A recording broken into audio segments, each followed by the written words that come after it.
Boa noite, estamos no ar, então? Boa noite a todos e todas. Boa noite quem está nos acompanhando agora, na terça-feira, ao vivo, quem está nos brindando com esse tempo, né? O tempo, sua atenção, seu cuidado, seu carinho, agradeço demais. Boa noite a quem está assistindo a reprodução que é feita junto com a TVT, o pessoal da TVT na quarta-feira. Boa noite, espero que os debates e as discussões que surgirão aqui sejam instigantes o suficiente para que você fique conosco o tempo todo. Já quero de imediato agradecer as pessoas que estão hoje como os nossos painelistas, são duas figuras extremamente importantes nesse processo da discussão da Lava Jato, com relevantes textos e pesquisas a respeito disso. Agradecer demais eles. E já chamar para a nossa conversa aqui. Hoje nós temos o jornalista e editor do GGN, Luiz Nassif, que eu acho que é uma figura que dispensa maiores apresentações, e o procurador do Estado aposentado e mestre em filosofia do direito, o Márcio Sotelo Felipe, que também é uma figura super conhecida hoje, tanto no meio jurídico, quanto efetivamente tem prestado um trabalho relevantíssimo de discussão dentro da nossa blogosfera hoje, né? Que hoje nós vivemos nesse mundo digital que de alguma forma influencia o nosso pensamento. A gente já vem discutindo isso desde os primeiros encontros, que nós tivemos aqui o Felipe Neto, e no último encontro nós tivemos aqui o professor André Lara Rezende, nós tivemos aqui pessoas de muita importância nos assuntos que estão tratando. Eu espero que tenha contribuído para vocês a respeito do que nós vamos ver. Hoje, especificamente, nós começamos a falar sobre Lava Jato. Até agora nós vimos seguindo um roteiro entre crises econômicas, a questão dos processos de 2013, como é que isso ia funcionar, as questões digitais, e hoje a gente começa a tocar, eu acho que no nervo exposto do processo histórico político brasileiro a partir de 2013, e já quero, de imediato, passando esse agradecimento inicial ao Nassif, queria ouvir. Primeiro, assim, o Nassif vai falar primeiro, mas eu queria que o Márcio nos passasse aí um agradecimento inicial para a gente estar aí, né, para um processo de conhecimento e ligação. Márcio, para nós aí, uma palavrinha inicial sobre o que nós vamos falar, sobre como é que vai funcionar, e a tua presença aqui, meu caro. Boa noite, Fernando, Nassif, um prazer estar aqui. Eu agradeço aqui a oportunidade que vocês estão oferecendo de expor algumas coisas que a gente vem trabalhando, vem pesquisando, né? O tema que vocês propuseram para a gente é extremamente complicado, porque há diversos aspectos que a gente pode abordar, e é muito difícil fazer uma síntese dele, né? Porque tem elementos assim, bem complexos, fatores sociais, econômicos, questões de classe, uma certa tradição histórica aí do Brasil. Então, vamos tentar falar alguma coisa, fazer alguma síntese que possa ser útil e didática. Mas sempre vai faltar alguma coisa, mas vamos fazer um esforço. Obrigado, Márcio. Passo já direto para o Nassif para fazer as suas considerações iniciais, agradecimento, e já tocar aí a tua fala, Nassif, e já lembrando para o pessoal que não assistiu ainda, que assista o documentário que o GGN produziu a respeito da Lava Jato. Está sendo requisitado aí, inclusive, que esse documentário fosse traduzido para que agentes internacionais, atores internacionais tivessem acesso ao conteúdo.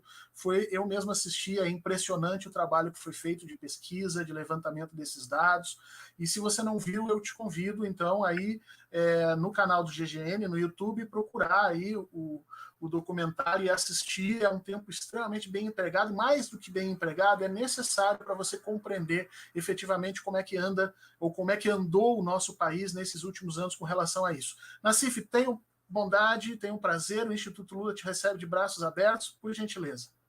Bom, queria agradecer muito aí o convite. Para mim é um grande prazer aqui participar com você, Fernando, ter acompanhado o seu trabalho, e o Márcio, que é um dos grandes pensadores jurídicos aí desses tempos de bruma aí, terríveis no Brasil.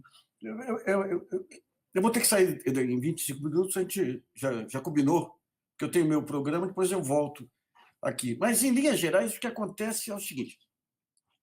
Se você, desde os anos 90, o meu exercício predileto de história era acompanhar o que ocorreu no final do século XIX e estabelecer os paralelos. E o que está ocorrendo hoje reflete muito o que ocorreu no final do século XIX e o que ocorreu nas sucessivas revoluções industriais. Até eu sugiro, outro dia eu fiz um xadrez lá e sugeri para os leitores assistirem Tempos Modernos, do Charlie Chaplin, e O Jovem Marx, que é um filme mais recente, mostrando o que era a Alemanha e a Inglaterra na primeira Revolução Industrial. Então, você tem mudança de padrão de produção, e essa mudança de padrão de produção busca uma eficiência maior e leva a uma superexploração do trabalho. Então, se você pega, por exemplo, o Tempos Modernos, você tem uma cena em que o gerente da fábrica contrata uma máquina para aumentar a eficiência no almoço. Então, coloca lá o Charlie Chaplin, lá o Carlitos, né? E a máquina põe a comida, põe o guardanapo, limpa. Então, digamos, isso aí ocorre quando você pega o tempo do Jovem Marx, a mesma coisa, com as primeiras indústrias têxteis, aí, a maneira como avançam sobre os trabalhadores nessa fase inicial, até que os trabalhadores começam a se organizar e, nessa organização, eles começam a lutar por seus direitos de forma organizada. Nós estamos vivendo hoje um processo muito similar ao que ocorreu naqueles períodos, em que, junto com a tecnologia, com as novas tecnologias, você tem aí um fortalecimento muito grande do capital financeiro, capitalista. Então, nós tivemos no século XIX a tecnologia era para meios de transporte, navio a vapor, trem, saneamento nas cidades, e o grande capital vinha junto. Depois, quando você teve aí nos anos 10, 20, aí vem os bens de consumo, vem o Fordismo com os automóveis, tudo com aquela linha de montagem também, ocorre o mesmo processo. E agora nós estamos na quarta revolução industrial. A terceira foi quando começa a digitalização, e a quarta é com esse uso de algoritmos e de tudo para buscar o máximo de rentabilização do capital. Nos três períodos, o que acontece? O capital fica tão poderoso que ele passa a impor regras. Então, as políticas econômicas vão a reboque do capital. Quando você pega, por exemplo, no início da República, o ministro da Fazenda, Rui Barbosa, arrebentou a economia com um conjunto de medidas que beneficiavam o capital, e depois, quando ele sai do governo, descobre que ele tinha ficado sócio de vários banqueiros na época lá. E agora nós tivemos, a partir dos anos 70, depois dos anos 80 e 90, uma ampla financiarização da economia. Tudo passa a ser financeiro. Então, você vai expulsando primeiro as indústrias, o capital compra as indústrias, como ele é capital, ele consegue comprar a indústria descapitalizada, dá uma injeção pequena, a indústria... E tem um baita lucro em cima disso. Esse modelo da financiarização, ele tem como contrapartida na política econômica o chamado neoliberalismo radical, que é o que foi implantado desde o Temer aqui, implantado no país, foi no período do Fernando Henrique também. O que acontece? Você tem, digamos, dois atores essenciais nas políticas públicas. Um ator, que é o essencial, é o cidadão. O papel do Estado é criar condições de melhoria de vida do cidadão. E na democracia, que para o capital a democracia é o ideal. Eles fizeram, em outros tempos, alianças com militares, começa o militar liberal, depois o militar fica intervencionista. Então, ele prefere a democracia mitigada, como se diz. E essa democracia mitigada foi garantida nos anos 70, 80, principalmente nos anos 90, com o fim da União Soviética. O fim da União Soviética foi um desastre, não pela União Soviética em si, mas porque enfraqueceu toda a social-democracia no mundo ocidental. Então, a social-democracia, que visava o quê? Criar um estado de bem-estar social, ela era suportada porque você tinha ameaça comunista do outro lado. Então, ela era uma maneira de legitimar as democracias ocidentais. Quando a Rússia, a União Soviética, sai de cena, enfraquece a social-democracia. E você tem um período de predomínio ideológico do mercado aí terrível. Terrível. Que reverte em sucessivas bolhas financeiras aí. Por quê? Porque o capital era acumulação por si. Você tem, digamos, o capital virtuoso, o que é? Você tem grandes mudanças na economia, vem o capital e investe em outros setores para expandir os setores. O que ocorreu com esse capital financeiro foi diferente. Foi uma concentração de renda tão grande que o capital ganhava em cima de especulação. Então foi criando uma baita de uma boca entre a riqueza financeira e a economia real. Como a economia real não crescia na mesma proporção, a riqueza financeira ia lá para cima. Então, os ativos que se valorizavam em forma de bolhas. Sucessivas bolhas que estouraram aí durante várias vezes, aí, bolha de câmbio, bolha tecnológica no começo dos anos 2000, e em 2008 acaba esse sonho. 2008, toda aquela conversa, que pegou todo mundo, hein? Pegou inclusive o Palocci, quando ele vinha, precisamos fazer lição de casa para crescer. Essa mesma coisa que fizeram, não, se fizer a reforma da Previdência, o Brasil cresce. Não, se fizer a reforma trabalhista, o Brasil cresce. Agora, eu estou ouvindo o Paulo Guedes agora, aí, falando, agora se fizer privatização da Eletrobras, o Brasil cresce, que é uma baita mentira. Evidente que você tem que ter reformas, aprimorar instrumentos e tudo, mas tudo que eles querem é desmontar o Estado. Por quê? Porque esse Estado que tem que proteger os seus cidadãos, ele, para garantir direitos, ele investe em várias áreas, ele é o ator principal. Então, você leva educação pública, saúde pública, áreas estratégicas. Pega os Estados Unidos, a questão da energia elétrica lá, das grandes hidrelétricas, estatal, que é uma questão de segurança nacional. Estados Unidos, estou falando. Europa e outros, em vários setores, você tem o Estado como um agente que distribui benefícios para a população como um todo, com todos os vícios que você pode ter de um Estado muitas vezes inchado, que falam. E daí o que você tem? Você tem esse pessoal de olho no negócio da educação, no negócio da saúde. É só ver o grande lucro dos planos de saúde aqui em cima de quê? Do enfraquecimento do SUS. Lá atrás, quando começaram a enfraquecer o SUS, a classe média saiu do SUS. Daí abriu um baita mercado para os planos privados. Educação é a mesma coisa. Então, esse desmonte ele foi contido, em parte, no governo Lula e governo Dilma. Mundialmente, digamos, esse modelo da democracia liberal, de mercado, ele se desmoralizou em 2008. Em 2008, ainda eles tentam lá um conjunto de políticas nacionais, Grécia, Itália, quase que arrebentam as economias, desmoralizam. Então, o capital financeiro fica órfão. Nós vamos postar no pé de quem? E, nessa ocasião, você começa a surgir vários personagens novos. Primeiro, as redes sociais, desestruturando todo o mercado de opinião. Hoje a gente caçoa muito dos terraplanistas aí do Bolsonaro e tudo, mas a mídia começou lá atrás, com as redes sociais. Começou com a Fox News, lá do Murdoch, nos Estados Unidos, que entra na chamada guerra híbrida. Em que consiste isso? Você joga um monte de informação desencontrada, falsa, verdadeira, mistura tudo. Você cria uma desestruturação tal na percepção da opinião pública que você pode impor o que você quiser, a mentira que você quiser que ela aceite. Aqui, em 2003, a Veja implementou esse modelo em 2005 através do Roberto Tivita e os outros jornais por atrás. Então, tudo que a gente fala hoje aqui de fake news e tudo, a prática veio de lá. A diferença é que lá nos Estados Unidos, você tinha lá a Fox News fazendo esse tipo de jornalismo, mas você tinha um conjunto de veículos que defendiam o status quo lá, mas sérios. Você tinha anticorpos lá, o Washington Post, o New York Times, a própria CNN.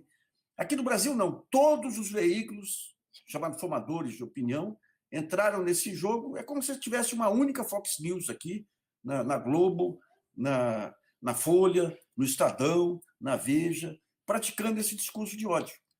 Então, e daí você tem um ponto que é relevante, que é a chamada teoria do choque.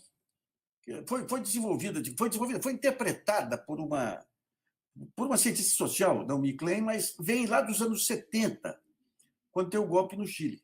Quando você começa, o país está estruturado, eu crio um sistema de educação pública, eu crio um sistema de saúde pública. Você tem a percepção, a consciência média nacional entende a importância daquilo. Então, você não consegue derrubar. Tem uma Petrobras aqui que está criando estaleiros, que está incentivando a indústria nacional, criando inovação, criando tecnologia. Então, você tem toda uma lógica racional que acaba sendo encampada institucionalmente.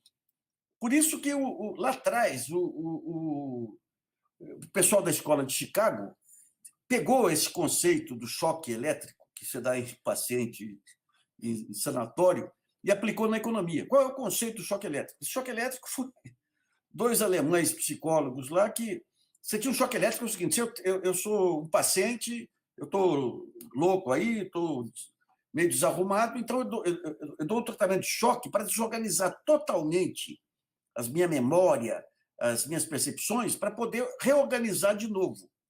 Que era um tratamento que hoje foi abandonado por excessivamente violento e tudo. Esses dois malucos, psicólogos alemães, vão para os Estados Unidos e propõem aplicar a terapia de choque em toda a Alemanha, para tirar do alemão o ímpeto belicista. Que era uma piração, deixar os caras de lado. A CIA incorporou esse negócio da teoria do choque nos interrogatórios dela, e nos anos 70, a escola de Chicago trouxe esse conceito da terapia de choque para a economia. Qual que é a lógica deles? Se algum país ou região passa por um golpe muito profundo, um choque muito profundo, desarticula todo o sistema de opinião pública, de instituições, e eu posso impor um conjunto de saídas aí como se fossem salvadoras. O que são esses golpes, esses choques? Choque político. A primeira experiência foi no Chile. O Chile veio o golpe com o Pinochet, deu aquele angu todo lá, conseguiram implantar tudo, quebrar todo o sistema público do Chile. Recentemente, Nova Orleans, Katrina vai lá, provoca uma devastação em Nova Orleans. Eles conseguem bagunçar tudo e privatizar todo o sistema de ensino de Nova Orleans, que continuou ruim, como era antes, mas dando lucro para esse pessoal. A geopolítica americana junta todos esses pontos e descobre que a grande maneira de atuar politicamente sobre os países não eram mais os pactos militares, mas com o sistema judicial, especialmente procuradores, juízes, polícia, articulado com mídia, que foi algo que ocorreu na Itália. Operação Mãos Limpas foi isso. Tinha corrupção lá? Tinha. O que a Operação Mãos Limpas fez? Quebrou as pernas da Itália.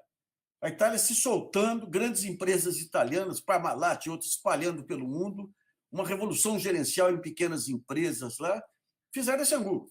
Arrebentaram com a Itália. Hoje, a parte mais forte da economia italiana é a máfia, que se instalou em cima dos escombros, inclusive na área de saúde. Aqui no Brasil, você teve a primeira experiência com o mensalão, que mostrou que, obviamente, tudo isso é articulado com a mídia. Sem mídia, você não tem esse tipo de mídia e rede social. Então, aqui os Estados Unidos, quando veio o impacto das Torres Gêmeas, eles tinham criado algumas leis anticorrupção lá. E lá no Departamento de Justiça, eles definem uma metodologia terrível de investigação. Por quê? Porque vai investigar grandes poderes econômicos. Então, os procuradores passam a aplicar prisão para todo lado, show televisivo, tortura, colocava o cara lá até ele abrir o bico, ameaçava a família. E toda essa metodologia é trazida para o Brasil com o mensalão, mas especialmente na Operação Banestado, através de dois personagens centrais. Um deles, Sérgio Moro. Sérgio Moro já estava fechado com os americanos, e você tinha um que foi presidente do STJ, também até um jeito bom, boa gente, que andou criando ferramenta, apostava no Moro depois. E eles passam a praticar isso aí na Lava Jato. A Lava Jato usa todo o repertório de fake news, de fabricação de notícias, fabricação de delação, de show midiático. Eles fazem tudo isso em plena concordância com o Departamento de Justiça americano e com o Departamento de Estado, através da NSA. A NSA que fez espionagem em cima da Dilma e tudo. E daí ele pega um ambiente anti-PT, que já vinha sendo fabricado pela mídia desde 2006, 2007, que começa a ganhar impulso com o mensalão. O Lula consegue contornar o mensalão com aquela campanha do mensalão, com um período brilhante que foi 2008, 2010, aí com a crise. Depois entra a Dilma se enrola também, lá a partir de 2012, 2013, aí com a queda de preços de commodities, se isola politicamente também. Eles aproveitam aquele momento e vem com tudo, né? Vem com tudo, vem com o Supremo, vem com... E é interessante, quando vocês observam as homenagens ao Sérgio Moro ao Sérgio Moro, nos salões da plutocracia mundial, em Monte Carlo, em todos os lugares, aquele provinciano lá de merda, lá com vestido a caráter. Eu falo provinciano porque caipira é adjetivo favorável. E a partir dali você faz isso, você destrói tudo, cria esse clima de guerra. Até a pessoa fala muito hoje, 2013, 2014, eu várias vezes eu falei, vai amanhecer com polícia aqui. Tal clima que criaram lá, que se saísse de camiseta vermelha lá, você era abordado. E eles conseguem desestruturar o país, teoria do choque, entra o Temer, já começa esse processo de destruição de todos os lados, um PSDB que vai para a direita, aí vai para o entreguismo do Zé Serra e outros aí, e aplicando, e daí entra a mídia inteira nisso, a mídia inteira nisso aí, fazendo o jornalismo mais porco da história. Nem Chateaubriand foi tão baixo como foi nesse período. E daí, nesse ângulo todo, eles criam um discurso de ódio, criam a destruição. Por quê? Porque lá atrás, quando o capital financeiro perde o discurso liberal com o fracasso aí das crises de 2008, 2009, ele passa a se associar a quem está na frente. E quem vem pela frente nesses países é esse discurso terraplanista articulado por redes sociais, bancado, inclusive, por setores de crime. A máfia de Los Angeles, do jogo de Los Angeles, que ajudou a financiar Bolsonaro, a máfia das armas, a Associação Americana dos Rifles e tudo. Né? E daí, digamos, tudo isso resulta em Bolsonaro. E daí o que acontece hoje? Bolsonaro, ao mesmo tempo que leva, tanto ele quanto o Trump, a grande vitória da ultradireita, são tão destrutivos, são tão irracionais que provavelmente vão abreviar esse período em que a ultradireita assumiu o poder. Eu estava vendo outro dia aquele Katagari, Kim, não sei das quantas lá, falando, pô, a gente tinha tudo, com o Temer prendemos o Lula, fizemos isso, fizemos aquilo, e agora o Bolsonaro desmoralizou totalmente a direita. Desmoralizou. Mas a reconstrução vai ser complicado, porque você tem as redes sociais, eles são muito articulados. Eu tentei, tempos atrás, aí convencer a Confederação Nacional dos Metalúrgicos, antes de aparecer o fenômeno de WhatsApp, já tinha WhatsApp, a montar uma estrutura, sem saber que tinha essas estruturas profissionais, uma estrutura de informação e tudo aí, acabou sendo vetado por aquele Paulo Vanucchi. O Vanucchi vetou, o Paulão já tinha entendido a lógica lá, mas o Vanucci ele gosta de matar as ideias e as parcerias. Então, você vai ter daqui para frente, você tem a desmoralização da Lava Jato. Por quê? Porque ela acabou de fazer o serviço sujo, é chutado. Jagunço, quando faz o serviço para a Casa Grande, ele acha que vai começar a frequentar a Casa Grande. Não, terminou o serviço, pé na bunda. Então, o que vai ter daqui para diante, você vai ter uma reconstrução pesada, dolorida. As instituições que atropelaram a Constituição, estupraram a Constituição, que nem Supremo e outros, elas estão tentando recompor agora. Por quê? Porque quando você desarruma tudo, na ponta você perde o controle. Pega o caso lá de Pernambuco, com a PM atacando manifestantes. Pega o caso agora terrível de Bolsonaro, o ministro da Justiça querendo um e-mail de todos os PMs, de todos os estados.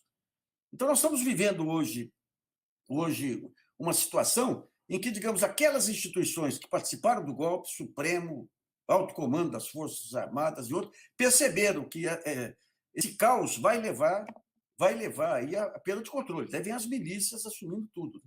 E por isso que, digamos, essa reconstrução ela está se dando agora e vai se dar em cima de um grande pacto nacional, e daí a liderança que emergiu, que é chato você falar aqui na casa do cara, né? Mas aí a única liderança com condições aí de fazer essa transição é o Lula. Você tem essa tentativa da imprensa de fabricar um candidato por semana, vem, aparece lá presidente do Senado, fala bonito, vira presidenciável.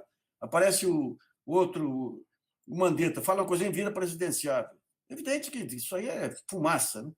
Então vai haver uma travessia dura, mas a grande força da travessia é que nós vimos a bocarra do monstro. Nós ficamos na beira do precipício, literalmente. Nem em 64 foi isso. Os militares tinham lá foi um horror lá a partir Mas eles tinham o seu projeto de país, assim. Não é esse aí não, é de destruição de tudo. Política de saúde, política habitacional, BNDES, e as piranhas financeiras, como o Pinochet tratava os amigos do Paulo Guedes lá, devorando tudo. Né? Bom, era isso que eu tinha a falar aí. Eu vou ter agora a minha live, depois eu vou voltar mais tarde aqui, pessoal. Obrigado, Luiz Nassif. A gente te espera depois no final. E eu queria passar para o Márcio, já pegando um pouquinho desse gancho que o Nassif nos colocou, porque realmente no período militar, Márcio, nós tivemos ali um embate muito forte entre o judiciário na época, inclusive o Supremo Tribunal Federal, e nós tivemos ali a destituição de 3 ministros do Supremo Tribunal Federal no início do golpe. Mas uma parte significativa dos juízes continuava fazendo oposição àqueles absurdos que os militares tentaram colocar, tanto que nós tivemos presidentes de tribunais de júri, nós tivemos advogados muito famosos que faziam das suas petições, do seu dia a dia, formas de questionamento e de crítica àquele projeto autoritário que estava se instalando.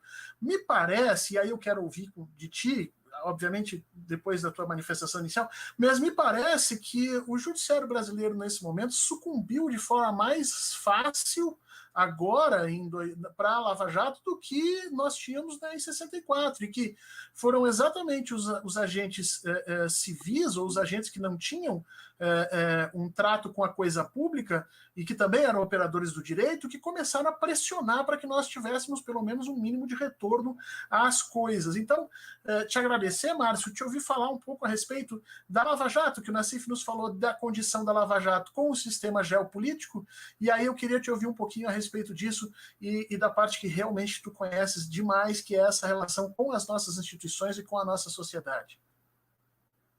Bom, Fernando, eu vou estruturar mais ou menos a minha primeira intervenção em 3 pontos, né? Em 3 perguntas. Estamos falando do golpe de 2016. Por que foi dado o golpe? Para que foi dado o golpe? Por quem que foi dado o golpe? E como que foi dado o golpe?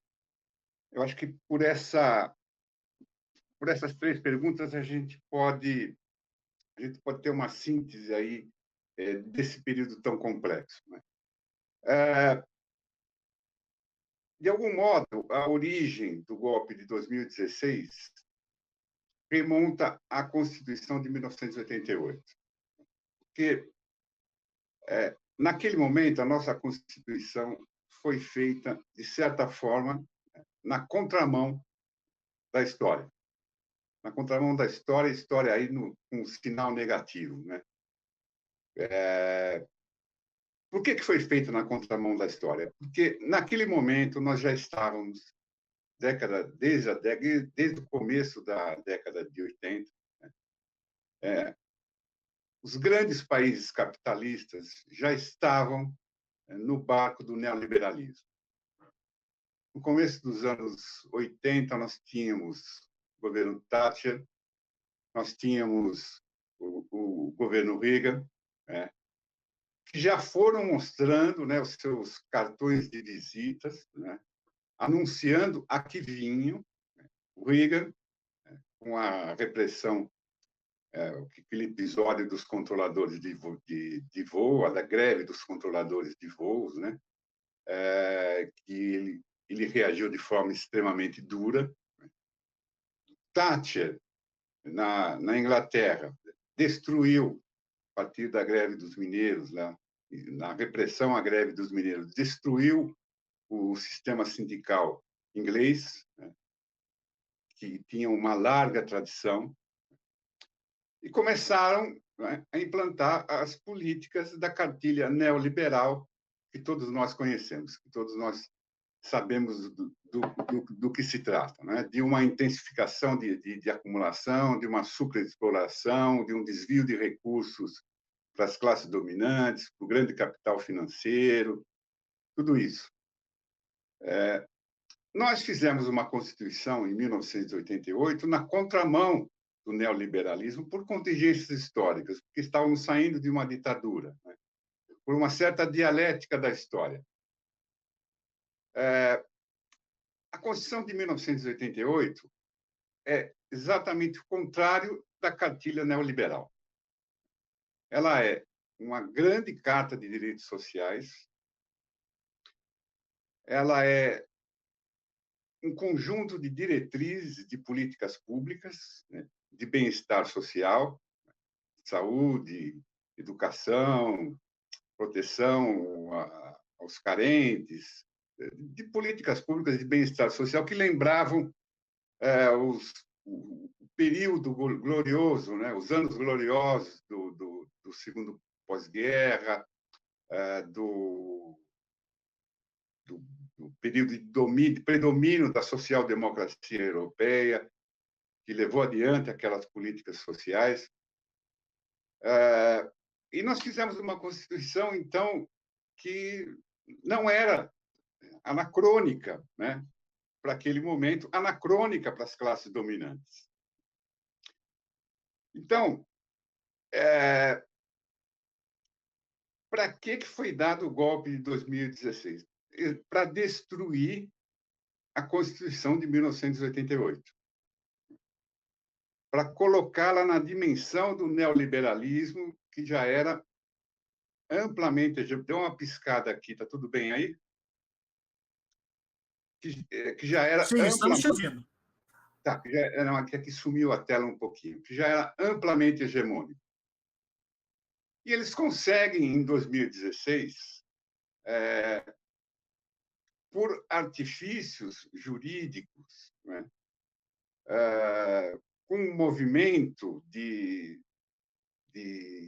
hegemonia na opinião pública, com a captura de certas camadas da sociedade que dão legitimidade social, né, eles conseguem esvaziar, né, não mais como se fazia antigamente, como se faziam nos outros golpes, revogar abruptamente, né, a ordem jurídica, mas eles conseguem, mantendo a aparência das instituições liberais clássicas, liberais democráticas clássicas,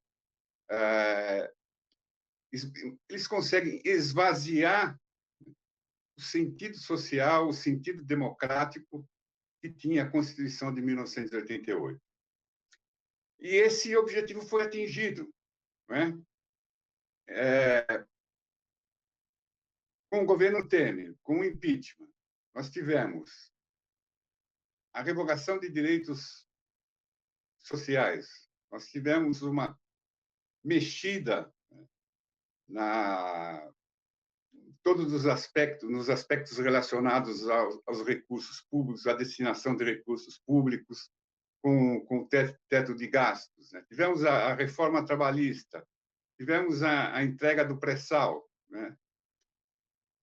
Tivemos uma política entreguista. Então, eles conseguiram... Isso era o que eles queriam desde o começo, né? Eles conseguiram resolver a grande contradição para eles, que era a Constituição de 1988. E como é que eles fazem? Como é que é esse processo? Por quem ele é feito, né? Ele é resultado de uma aliança de classes, cada uma com seu objetivo. Primeiro, o grande capital financeiro, as classes dominantes, né? E uma aliança com a pequena burguesia, ou com a classe média, né? Como vamos chamar, chame como você quiser. Aí entra o segundo protagonista desse processo, o segundo protagonista do golpe. A classe média entra no processo definitivamente ao lado das classes dominantes, né? E aí a gente tem dois componentes, né, que explicam historicamente, né, a entrada em cena da classe média, legitimando o que a classe dominante queria naquele momento. Em primeiro lugar, e essa é uma análise do André Singer, né? O André Singer diz que os governos do PT favoreceram no topo da pirâmide, né? Favoreceram o topo da pirâmide, o capital financeiro. O próprio Lula dizia isso na época: nunca os bancos ganharam tanto quanto no meu governo. E favoreceu, os governos do PT favoreceram a base da pirâmide, com a política de distribuição de renda, com o Bolsa Família. Quer dizer, nesta política, quem que ficou na chuva? Quem que não foi contemplado? A classe média. A classe média ficou de lado, com seus problemas econômicos, com seus problemas sociais. Ela se sente atingida, ela se sente cada vez mais prejudicada, e ainda vem um momento de crise econômica, né? Então, este é um impulso que leva a classe média para as ruas. Segundo, é um componente tradicional, histórico da sociedade burguesa, de uma estrutura de classes própria do capitalismo. Essa pequena burguesia, em qualquer estrutura capitalista, essa classe média em qualquer estrutura capitalista, ela tem sempre uma parte dela, um componente dela, que é ou fascista ou protofascista. E é esse componente também que dá um componente, que dá um tom ideológico, né? Que vai um pouquinho para frente, já começa ali, mas vai um pouquinho para frente, dá um colorido fascista àquela movimentação. Bom, isto é a composição social do golpe de 2016. Então, ele é dado para destruir as conquistas da Constituição de 1988, e ele é legitimado por uma base social de classe média, por uma base social pequeno-burguesa, que se sentia profundamente atingida, né? Se sentia profundamente prejudicada, com um componente ideológico, né? Componente ideológico visceralmente anticomunista, né? Que coloca, naquele momento, assim, o país em convulsão.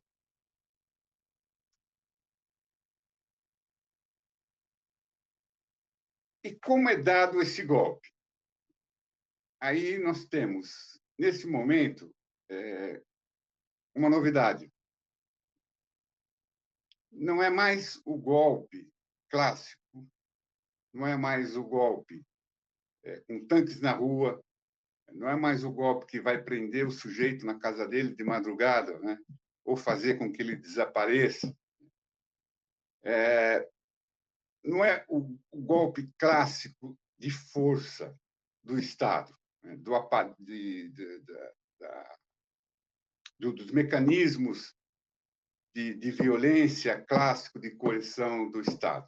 Ele é um golpe soft, ele é um golpe jurídico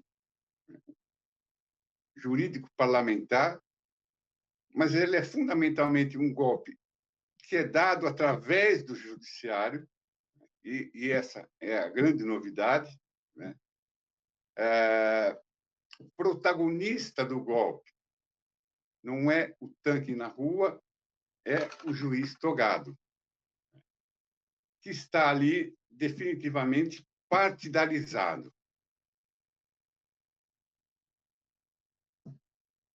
E aí? Nós temos é o momento em que nós podemos começar a analisar, então, começar a ver empiricamente o papel do Supremo Tribunal, o papel do Judiciário, a gente pode dizer do Judiciário, né? Porque ele atua aí organicamente, em cima e embaixo, no alto da pirâmide e na base da pirâmide. Ele começa com o julgamento do mensalão, que cria as condições sociais, cria na opinião pública os meios necessários, né, de mobilização, que faz com que a classe média vá para as ruas, com aquela cobertura imensa dos meios de comunicação, incentivando aquilo tudo.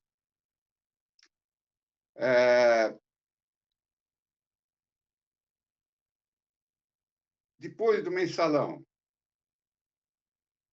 no momento seguinte, o momento que vai preceder a outra grande manifestação, as outras grandes manifestações de rua, em que a classe média também vai ser protagonista, é a Lava Jato. Então, é a Lava Jato que leva, em 2016, essa massa para a rua. A Lava Jato está lá embaixo no Judiciário. E o Supremo, lá em cima, conesta, né, consente, né, é conivente e faz vista grossa, né, para todas as arbitrariedades que a Lava Jato cometeu. Então, aqui, aí você tem o Judiciário como protagonista, como novo condutor, né, de um golpe de Estado, definitivamente partidarizado e definitivamente ideologizado. Esse papel do Judiciário foi a grande novidade ou a grande contribuição que o Brasil dá, né, aos modelos de golpes de Estado.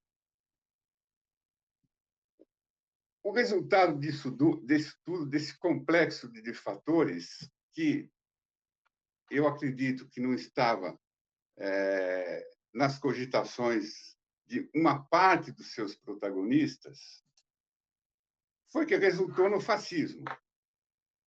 Quando você coloca uma pequena burguesia ideologizada, né, uma pequena burguesia que tem uma consciência excludente, que é própria do fascismo, quando você solta esse monstro nas ruas, um dos resultados possíveis é o fascismo. E é nisto que nós chegamos hoje. E aí nós estamos vendo uma parte do judiciário que não estava interessada no fascismo, que não era fascista, mas que, naquele momento, se partidarizou em favor de uma concepção política neoliberal, mas que não era uma concepção fascista, este judiciário hoje tentando fazer o caminho de volta, porque gerou o monstro do fascismo. E esse é o momento em que nós estamos. Nós tivemos, na verdade, um judiciário escandalosamente partidarizado. Eu entendo que o judiciário, como parte da estrutura, da superestrutura capitalista, ele sempre tem um papel de dominação, ele não tem uma autonomia, né? O judiciário tem uma autonomia relativa em alguns momentos de maior densidade democrática, né? mas nos momentos de regimes mais fechados, né, essa autonomia praticamente desaparece, né? É, e, nesse, e nesse momento, Fernando, o que nós temos é grande, um grande desafio de sair desse enrosco. Nós temos um grande desafio de tentar derrotar o fascismo. Nós estamos correndo o risco, né, de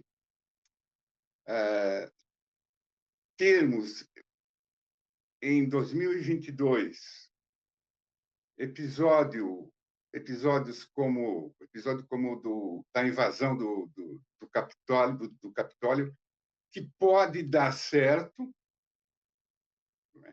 É um grande risco que nós temos. Nós temos uma parte das classes dominantes hoje ainda no barco do fascismo. Isso ficou claro, notório nas manifestações de sábado, quando os dois grandes porta-vozes das classes dominantes simplesmente ignoraram as manifestações, ignorou o povo nas ruas, o que é um sinal claro e inequívoco de que elas estão no barco do Bolsonaro, que elas estão no barco do fascismo, né? O que deve gerar uma grande preocupação. Há uma grande preocupação de, se essas eleições acontecerem,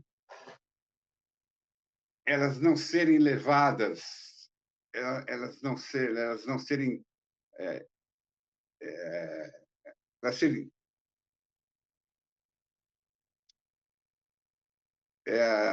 elas serem interrompidas, né, ou não serem levadas ao resultado que devia ser levado, né? Nós temos um projeto do Bolsonaro que visivelmente ele está anunciando isso, que é o de não aceitar, né, um resultado negativo. Ele está anunciando com a questão do voto eletrônico. Ele está preparando, há um projeto no Congresso que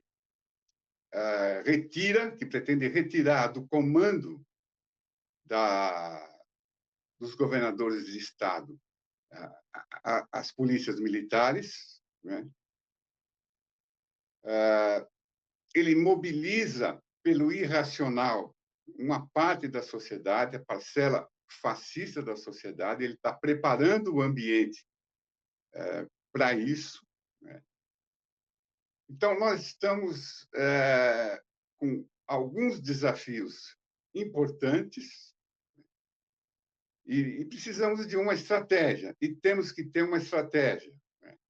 A estratégia para derrotar o fascismo hoje, a que se apresenta, e, infelizmente, no momento que não é o mais adequado, porque nós temos uma pandemia, mas a estratégia que se apresenta hoje é de enfrentar o fascismo na rua. E, nesse sentido, o 29 de maio foi um sinal bastante positivo.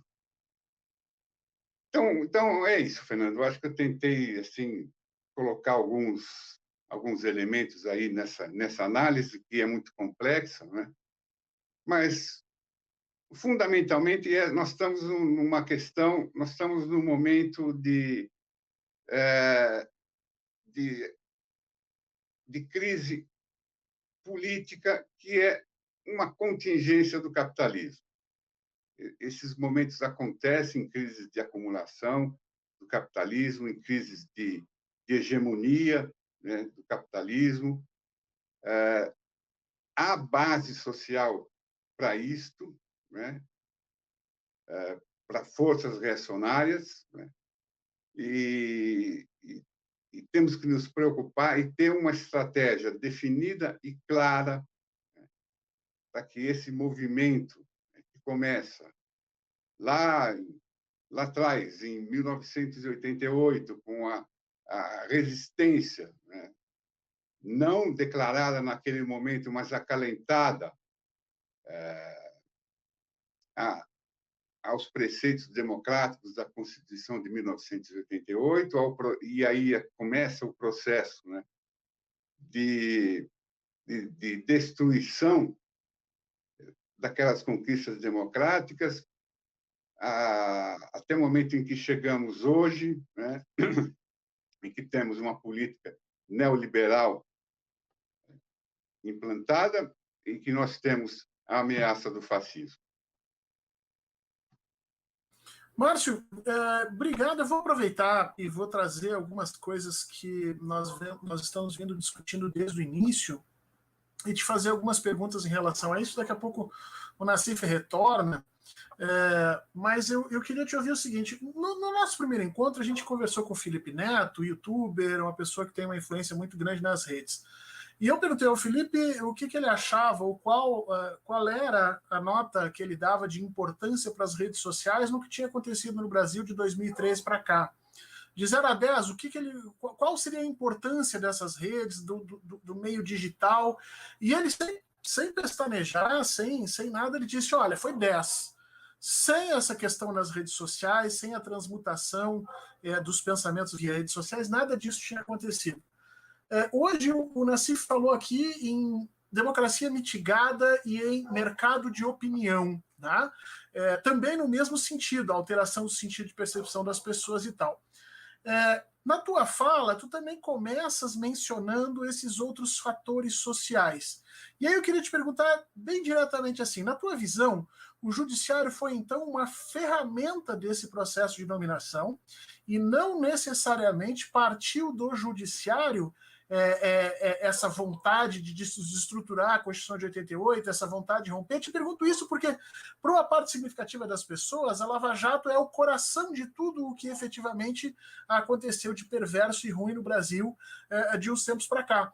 Mas pela fala que vocês vêm colocando, me parece que a Lava Jato responde a determinados anseios. E aí eu queria te perguntar mesmo, a mesma pergunta que eu fiz para o Felipe: de 0 a 10, qual que tu achas que foi a responsabilidade do judiciário brasileiro no que acontece no Brasil desde 2013, na realidade, a partir do golpe de 2016 em especial?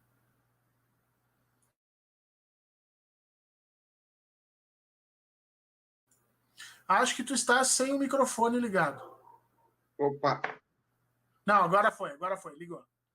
Tá, não, acho que foi algum corte aqui, mas tá.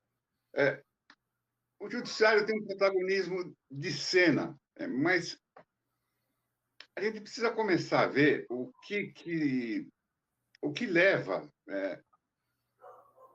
o que conduz, o que é o móvel, né, dos fatos políticos e sociais. Né? O que nós temos numa sociedade capitalista é uma estrutura de classes, luta de classes e conflito de classes. Se você não partir dessa premissa, você acaba misturando fatos empíricos, a gente acaba misturando fatos empíricos, fazendo análises empíricas que aparecem soltas, né? que aparecem do nada. Nós temos que procurar a gênese dessas coisas todas, né, em forças sociais que têm determinados interesses, que estão em determinados conflitos. Né?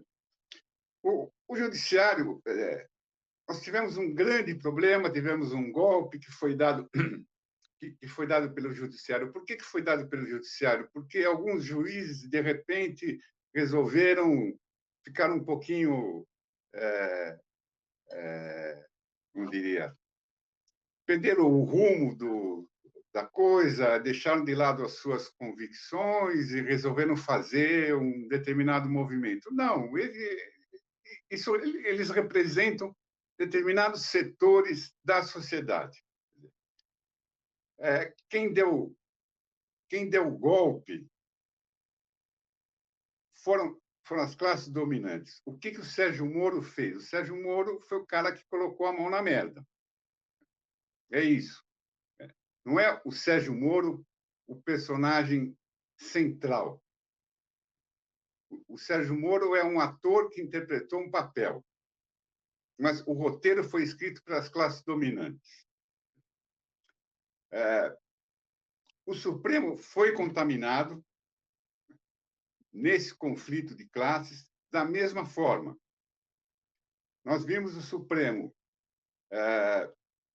consentir com tudo que a Lava Jato fazia e, ao consentir com tudo que a Lava Jato fazia, ela exercia o mesmo papel, né, que o Sérgio Moro, ou seja, de ser o ator em cena de forças sociais, né, que estavam escrevendo aquele roteiro. Então, nós não podemos fazer uma análise desvinculada, né, do que significa uma sociedade capitalista, do que significa a estrutura de classes, né? Nós temos que considerar também, eu fiz uma menção aqui ao papel da classe média, o papel da pequena burguesia, que em grande parte é contaminada ideologicamente, que em grande parte é anticomunista pela sua própria situação de volatilidade, né, entre o grande capital e os trabalhadores. Ela não se situa exatamente ideologicamente em um lugar, ela vacila de um ponto para outro, ela tem um terrível medo da proletarização, mas ela se projeta na classe dominante, né? Então, essa volatilidade da classe média, né, que tende mais a se representar, que tende mais a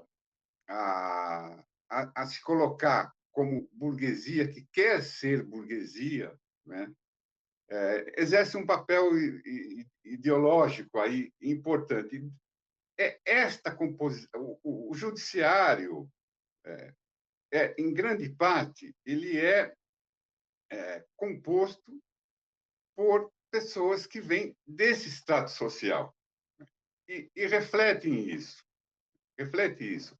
Quer dizer, no momento em que o judiciário se torna o protagonista de um golpe, ele está ali reproduzindo, ele está exercendo um papel, né, de classe média que é contaminada pelo anticomunismo, né, que é visceralmente anti-esquerdista, né, que se sente ameaçada, né, pela proletarização e se joga nos braços da classe dominante, e a classe dominante faz dela o ariete, né, dos seus interesses. Então, não é o judiciário solto na sociedade que nós devemos identificar o grande responsável pelo que aconteceu. Ele exerce um papel contaminado por uma posição de classe. E aí, só trazendo uma outra percepção, Márcio, o professor Felipe Loureiro, que esteve com a gente no segundo encontro aqui, lembrou de uma coisa muito interessante. Porque tu tocas na questão de que o Brasil trouxe essa novidade do golpe judicial, né? O golpe sem os tanques. Mas o professor Felipe Loureiro disse que, olha, em 64, se você falasse impeachment no Congresso, não tinha maioria para passar, não ia passar. Se você falasse num processo ditatorial frente ao STF, também não passaria, como nós vimos efetivamente a destituição de 3 ministros. Então, na visão dele, o golpe em 64 foi militar porque as instituições resistiram, porque se sabia que efetivamente não se tinha as maiorias.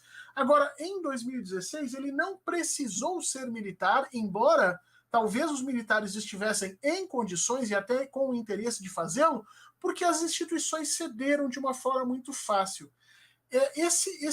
Essa cessão das instituições, ou seja, esse momento que as instituições se deixam capturar por esse processo, você acha que ela tem um fundo somente nessa composição de classe média que as nossas instituições têm, especialmente aí o judiciário, mas também o exército, ou existe um componente externo mais importante aí, que é, vamos dizer, demonstrado pelo consenso que a mídia traz e o grande capital? Nesse jogo de intercalações, provavelmente a gente não vai conseguir responder de uma forma ou de outra, mas tu darias mais peso efetivamente ao quê? A essa relação que nós temos nas nossas instituições de serem tão longe daquele processo institucional coletivo não, mas diversificado, né? Que nós tivéssemos um judiciário com mais negros, com mais mulheres, com mais pessoas vindo de comunidades indígenas, com juízes vindo de classe trabalhadora. Nós temos uma instituição que é efetivamente uma instituição de classe muito forte.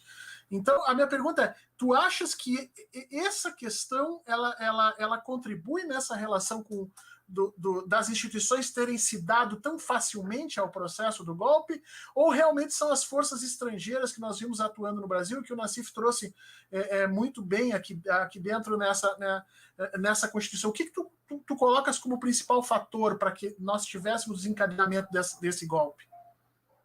Olha, Fernando, eu tenho dúvidas. Quando você fala que em 1964 havia uma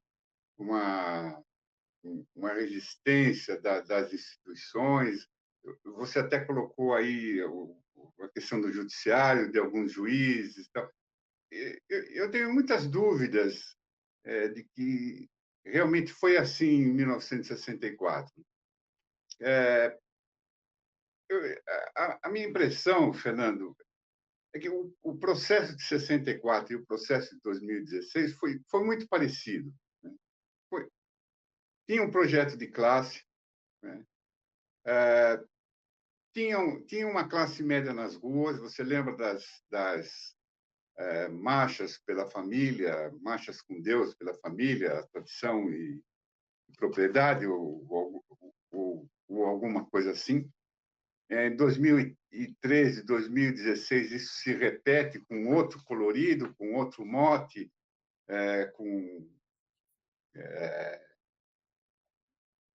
com outra conotação, porque o momento político era diferente, mas eu tenho a impressão que, no essencial, no básico, os dois processos foram assim, bem parecidos, e a diferença se deu mais em função de alguns acontecimentos, de alguns fatos históricos aí que a gente pode rapidamente passar. Por exemplo, nós não tínhamos mais uma Guerra Fria, nós tínhamos uma política que podia ser mais suave, podia ser mais uma intervenção que podia ser mais soft, sem a necessidade da violência, pela persuasão, né? Pela ideologização de uma parte da sociedade. Nós podemos considerar aí também como um fator importante a mentalidade neoliberal, a racionalidade neoliberal, que é uma coisa que o Rubens Casara fala bastante, tem ótimos trabalhos sobre isso. Então, eu acho que alguns fatores aí ideológicos, alguns fatores históricos, o momento do capitalismo explicam por que o mecanismo foi diferente, né? Talvez um componente ideológico mais acirrado, né, tivesse dado uma legitimidade social mais consistente, né, para que ela tomasse, e aí toma consciências, né, e coloca no processo político agentes sociais mais dóceis, né? Então, eu não vejo assim uma grande diferença em relação a 64. a 64, né? Eu não vejo assim uma grande diferença. O conteúdo foi o mesmo, né? O conteúdo de classe, a composição de classe foi a mesma, mas a forma foi diferente. E aí o judiciário, que sempre teve um papel, apesar de ser parte da engrenagem de poder, né? Teve um papel secundário, nas sombras,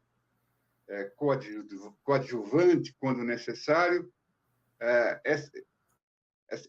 Essa nova configuração que nós tivemos no século XXI tornou possível essa nova forma de golpe. Mas é uma diferença de aparência, de forma. E não de conteúdo. E não de conteúdo. Obrigado. Nassif, seja bem-vindo. Que bom que você... Deixa eu te fazer uma pergunta já, aproveitando que você está aqui. A Sheila Lima pergunta aqui para a gente se o papel dos militares, né, nessa engrenagem toda foi só ocupar os espaços pós-golpe. E eu já engreno essa mesma pergunta já com aquela ideia.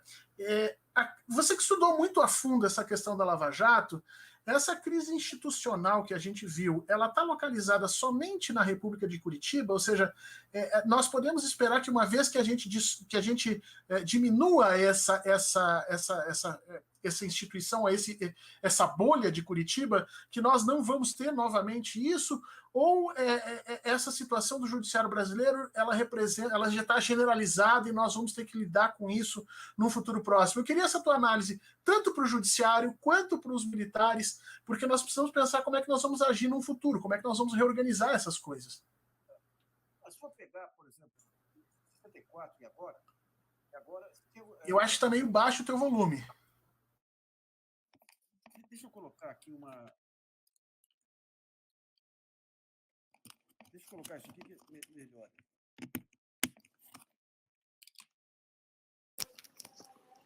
Melhorou? Sim, agora melhorou bem. Tá. Se for pegar 64 e agora, o que nós tínhamos em comum nos dois momentos aí? Nós tivemos um período de ascensão, digamos, de forças que trabalhavam por projetos de país, o Getúlio, o trabalhismo lá, o Lula e o trabalhismo e o petismo aqui. Nós tínhamos uma oposição sem chance de vitória. Apareceram, alguns anos atrás, pesquisas do Ibope, mostrando que o Juscelino era o franco favorito para as eleições de 1965, e você tinha um sentimento difuso no ar, de mal-estar, em função de inflação lá, em função aqui de o fim daquele ciclo de commodities aí que afetou a economia também. E daí você começa até a sociedade civil, os mesmos grupos lá e aqui operando para destabilizar o governo. Quais as diferenças centrais que você tinha? Lá você tinha militares com um projeto de país em cima da Guerra Fria. Até interessante, viu, Márcio? Porque outro dia eu consegui um livro onde tinha um artigo do Afonso Arinos, que era da UDN, ligado ao G. E o Afonso Arinos falava, você vê que coisa maluca. Ele não falava dessas palavras, que ele era um sujeito fino. Ele falava o seguinte, a oposição está levantando a questão da Guerra Fria. A Guerra Fria acabou quando teve o encontro do Kennedy com o Khrushchev. Mas ela fica batendo. Se o governo não tiver pulso, isso aí vai acabar degringolando e os militares vão acabar ocupando o poder. Ele, em 62 ou 3, escrevendo isso. Se você pegar o Vanderlei Guilherme dos Santos, no artigo clássico, prevendo o golpe, ele falava, gente, esse discurso do Lacerda, que vocês caçou, o Lacerda não tem nada a ver com essa direita, nossa, ele é um cara muito lido, erudito. Agora, o discurso dele era daquele simplismo atroz. Eu era adolescente na época, meu avô me dava um jornal, uma revista para ler, que era Ação Democrática, onde viu esses argumentos de privatização. Olha, um horror. Ainda bem que meu pai era mais liberal, me dava uma outra revista de negócios que era menos... Mas a Ação Democrática era isso aí. O governo não quer entregar para iniciativa privada serviços que ele não sabe tocar. Igualzinho. E o fantasma... Então, esse mesmo modelo liberal, lá e aqui, os mesmos grupos lá e aqui, a mesma tentativa de mobilizar a população, Lá era com as marchas de Deus pela liberdade e usando a questão do comunismo e a questão da corrupção. Você tem lá 2 irlandeses americanos da Grace. A Grace tinha Caterpillar, que tinha empresa de navegação. Eles bancavam quem? O Padre Peyton, que era um sujeito que vinha rearmamento moral. Aqui, o que os caras fizeram? Pegavam as filhas as filhas as filhas do Fidel, eu acho. Tinha uma que tinha uma irmã do Fidel, uma coisa assim. Aqui, o que o pessoal pegava? A tal da blogueira de Cuba, que veio... Ioane Sanches, né? Com aquele geógrafo ultradireita lá, que foi lá para receber. Então, o jogo é o mesmo. O jogo é o mesmo. Aqui foi o mesmo fantasma do anticomunismo, daí na forma de Cuba, de Bolívia, de Venezuela, o mesmo papel da mídia e um fator novo que daí das redes sociais. E as redes sociais... Eu tenho uma visão um pouco diferente de 2013, sabe? Em 2013 você tinha já um mal-estar na economia, e esse mal-estar não está ligado diretamente à condição do trabalhador. Se você pegar os anos 70, no final dos anos 70, os metalúrgicos estavam em situação muito melhor que no começo dos anos 70. Mas você não tinha mais a possibilidade de continuar subindo, porque veio a crise. Então, isso cria um baita mal-estar que, para sorte do país, não é dos metalúrgicos, do país, você tinha uma liderança que nem o Lula pegando aquele mal-estar e organizando de forma política e integrando no jogo político. Aqui você tinha o mesmo mal-estar. Eu lembro uma vez, quando teve uma dessas passeatas aí do golpe, que houve um evento democrático, num ambiente pequeno, para a gente discutir. E o Laerte, a Laerte, o cartunista, foi meu colega de USP, o Laerte falava o seguinte: poxa, mas nos anos 80 a gente saía para a rua para querer democracia, por que agora eles querem o ódio?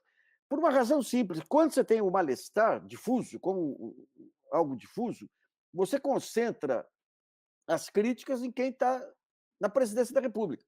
Nos anos 80 era um militar, nos anos 70, nos anos 2000, era uma presidente do PT. Então, num primeiro momento, veja bem, essa manifestação se deu por um movimento passe livre, que era um movimento de rapaziada que descobriu a força das redes sociais e passou a atuar nas redes sociais. Era um grupo de esquerda. Só que quando chegam na rua, o PT não entendeu isso, a esquerda não entendeu isso, deixaram os caras soltos, órfãos. A direita batendo, aí a polícia militar indo em cima deles. E daí começa a aparecer, dentro desse caos, dessa falta de compreensão. Foi muito lerdo. Em 2010, o Serra já usava todas as ferramentas de rede social, Twitter, criava personagens, tudo profissional. A gente alertava. Eu alertei a campanha em 2010, falei: esse pessoal está atuando profissionalmente, vocês têm que atuar profissionalmente. Mas a cegueira foi muito grande. E daí, quando essa molecada sai na rua, era uma redição, podia ser uma redição das diretas, uma redição do impeachment do Collor, ficaram órfãos. Ficaram órfãos lá. E a direita, que já tinha essas ferramentas já dos algoritmos e tudo, ela encampa essa situação. No meio da campanha, fazem o pacto com a Lava Jato, com os procuradores, com aquela PEC 37 e coisa e tal, e dominam as ruas. E quando a esquerda vai para a rua, ela vai no sentido clássico ainda, aquele sentido clássico, pegando bandeiras do PT, entrando lá, que a rapaziada estava numa outra, a linguagem era outra, não era mais uma forma de organização verticalizada, como são os partidos políticos, os sindicatos, era uma forma mais horizontalizada, mas ninguém se deu conta disso. E daí surgem fenômenos como esse MBL e outros aí, esses movimentos, que são aqueles mesmos, a mesma natureza de empresários que bancavam as campanhas pela restauração moral em 64, surge agora na forma desses movimentos, Vem para a Rua, MBL e outros. Né? Agora, o ponto em comum dos dois aí é esse sentimento de anti-esquerda, que é herança da Guerra Fria. E daí, em cima disso, você tem uma outra parceria que é feita entre o capital, que é com os terraplanistas, sabe? Os fundamentalistas, que é algo que vem da ultradireita da ultradireita americana e vem para cá também através aqui desse neopentecostalismo também, né? Então, é um conjunto de... E é interessante que quando a gente começou a alertar que você tinha essa influência externa na espionagem e tudo, a imprensa é gozada, eles criam... a imprensa foi totalmente para a direita e precisava recompor um pouco o seu ambiente lá para tentar dar alguma diversidade, então trazem uma esquerda consentida para os jornais. E daí eles passam a atuar em cima de alguns dogmas. Somos a favor da redução das desigualdades. Tá, e a hora que entra o orçamento, aí como é que entra? Não pode mexer. Somos a favor... influência americana, isso é teoria conspiratória, que é CIA conspirando, que é isso? Isso aí é a história da carochinha. Mas, então, o que a geopolítica americana descobriu foi os algoritmos, a espionagem eletrônica e a cooptação dos agentes jurídicos aí. Isso. Eu queria pegar esse ponto aqui e perguntar para vocês. Hoje já está sedimentado uma coisa que, inclusive, no início eu ainda tinha uma certa resistência quando escrevia sobre isso, a participação desses agentes estrangeiros e essa relação que o Márcio coloca muito bem, que é uma relação que não está solta na sociedade, está amarrada nos interesses de classe, obviamente, que a gente viu isso. Então, isso mais ou menos está consolidado. Mas eu pergunto para vocês, tinha como nós vermos, nós termos possibilidades empíricas de detectar esse desvio que o judiciário brasileiro e que a própria imprensa brasileira, que esses grandes atores tomaram para chegar no golpe 16, a gente conseguiria detectar isso mais cedo?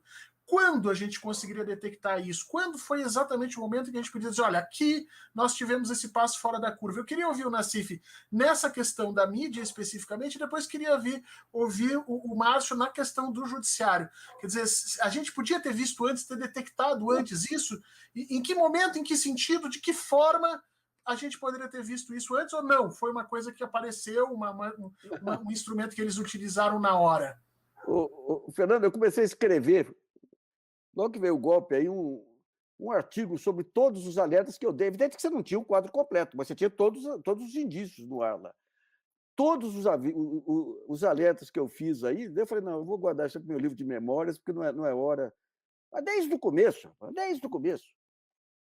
Quando vem o mensalão... Mas o que é o começo para ti? Quando é que tu coloca esse começo? Não, você já tinha... Veja bem, vem a Veja... O Murdoch se instala no Brasil, através do Veja, Jornal Nacional e tudo, com um conjunto de factóides, que nós éramos o quê? 4, 5 blogs, aí que a gente desmontava em meio-dia. Brasão de Cuba, as Farc vêm para cá, dinheiro de Cuba em garrafa de rum, que era uma maluquice. Quando vem o mensalão, lá eles descobrem o caminho do golpe, que é o mesmo da CPI da última hora. A CPI da última hora foi aberta lá e o pessoal do Getúlio aprovou a CPI, porque dizia o seguinte, nós vamos provar que os outros jornais receberam muito mais benefício que a última hora. Mas a CPI produzia matérias diárias, e quem tinha o controle da narrativa eram os jornais. Então, o Getúlio começa a cair a partir dali. Quando vem o mensalão, você já tinha a Procuradoria-Geral da República querendo virar poder, uma baita manipulação, que pegou um partido totalmente desarmado. E foram direto, rapaz. Eles apontaram direto, mas com uma objetividade, a cabeça daqueles caras que pensavam estrategicamente o PT. É o Zé Dirceu, é o Genuíno, é o Buxiquem. Aqui nós alertamos várias vezes, falei, isso aqui é a mesma coisa da CPI da última. Eles encontraram o caminho. Porque todo dia você tinha aqueles vazamentos que vinham do Supremo, vinham da Procuradoria, não tinha Lava Jato ainda. Mas ali você provocou um desgaste e trouxe de volta todo o fantasma do anticomunismo. E daí você começa a ter factóides de toda a ordem. Eu lembro e a Dilma, quando entra, ela cai. O Lula consegue superar bem naquele período 2008, 2010, mas o PT não aprendeu. Ele não aprendeu que aquilo lá na frente, quando a economia passasse a decepcionar, aquilo seria uma arma fatal. Mas tem alerta toda a vida. 4 meses antes dessas manifestações de rua, eu fui chamado para conversar com a Dilma. Porque eu tinha escrito aqui, o sistema de comunicação do governo era um horror. Vem aquele negócio da Eliane Cantanhede, das vacinas, de febre amarela, um factoide danado. Você não conseguia falar com as fontes da saúde para desmentir. O próprio Haddad, aí quando vieram aquele angu que fizeram em torno do Enem e tudo, factoide para todo lado. Você só conseguia informação quando você falava direto com o Haddad. E daí eu escrevi um artigo mostrando o que estava, como que as grandes empresas atuavam nesse ambiente. Você tinha que pega todos os assessores de todos os ministérios, monta uma rede interna, mapeia quais são os pontos críticos de discussão e tudo, junta informações. Não fizeram nada. Daí a Helena, que era secretária de Comunicação Social, pediu para falar com a Dilma, e lá eu falei com ela, falei, presidente, ela estava com o quê? 55% de popularidade. Eu falei, daqui a alguns meses isso aí vai despencar. Não imaginava que ia ter um movimento daquele de rua. Mas por que esse pessimismo? Porque o governo estava totalmente paralisado. Eu falo, você tem aqui, joga um dinheirama para TI, tecnologia de informação, que é algo essencial. A Dilma soltou aí uma verba, tudo emperrado, um ano emperrado, porque ela queria conferir as menores coisas aí. Emperrado, o pessoal com ódio dela, lá, apesar da promessa de recursos. Daí você tem a FINEP. A FINEP ia virar um baita banco, que nem o BNDES, para inovação e tecnologia. 8 meses para indicar o vice-presidente que tocaria isso. Daí você almoçava aqui na Justiça Federal, aqui em Brasília, aqui em São Paulo, o pessoal louco da vida, porque ela tinha que indicar, sancionar 3 desembargadores e ela não assinava. Então, esse isolamento ali foi fatal, e não se aprendeu nada, sabe? Então tu enxerga isso a partir do mensalão. A partir do mensalão, tu vê essa relação. E Márcio, quando é que tu viu, quando é que tu começa a sentir que está esse passo fora de compasso, vamos dizer assim? Quando é que dá para a gente detectar esse problema que vem acontecendo, que depois desembocou no golpe de 2016 antes? E quando antes e onde que você consegue pensar nisso? Olha, Fernando, vamos lembrar um pouquinho do mensalão, né? Vamos lembrar um pouquinho do Joaquim Barbosa. Eu me lembro que assistia pela TV Justiça um dos julgamentos do mensalão. Estava no momento, aquela sessão era o momento em que ia se fixar a pena. Nós lembramos, né, todo aquele furor, todo aquele ódio, todo aquele ressentimento do Joaquim Barbosa, né, que já antecipava muito, ou já mostrava muito do ódio que, em seguida, iria eclodir ali na sociedade, nas manifestações, iria eclodir um pouco depois. Mas eu lembro do Joaquim Barbosa tirando sarro de um ministro, que eu não lembro agora qual que era, que, ao fixar a pena, fixava uma pena que daria prescrição. E o Joaquim Barbosa fala, mas isso aí, excelência, isso vai dar prescrição, não é possível. Olha, é o seguinte, como se fixa a pena de acordo com o Código Penal? Tem uma série de regras, né, que devem ser consideradas, assim, critérios bastante objetivos. Você, segundo os clássicos princípios da dogmática jurídica, dos princípios do direito penal, você fixa a pena de acordo com aqueles parâmetros e depois você vai ver se dá prescrição ou não. Isso é o ideal, né? Isso é como deve funcionar. O Joaquim Barbosa, em rede nacional, né, para todo o Brasil, diz que não. Primeiro você tem que ver a pena que vai levar o cara para a cadeia. Ali já estava, né, um sinal claro de como o judiciário estava se comportando.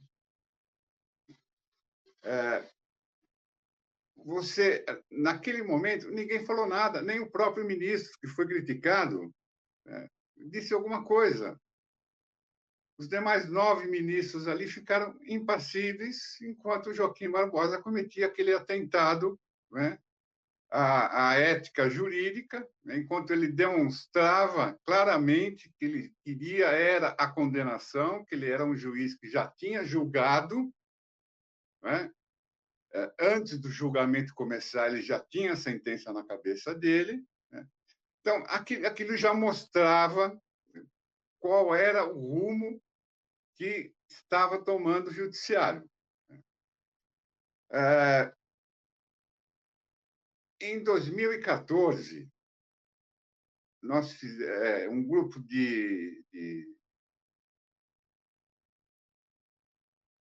de juristas participou na EMERGE de um seminário chamado Contra a Fascistização do Judiciário. Nós estávamos em 2014, um pouquinho antes, né, de todo esse processo da Lava Jato.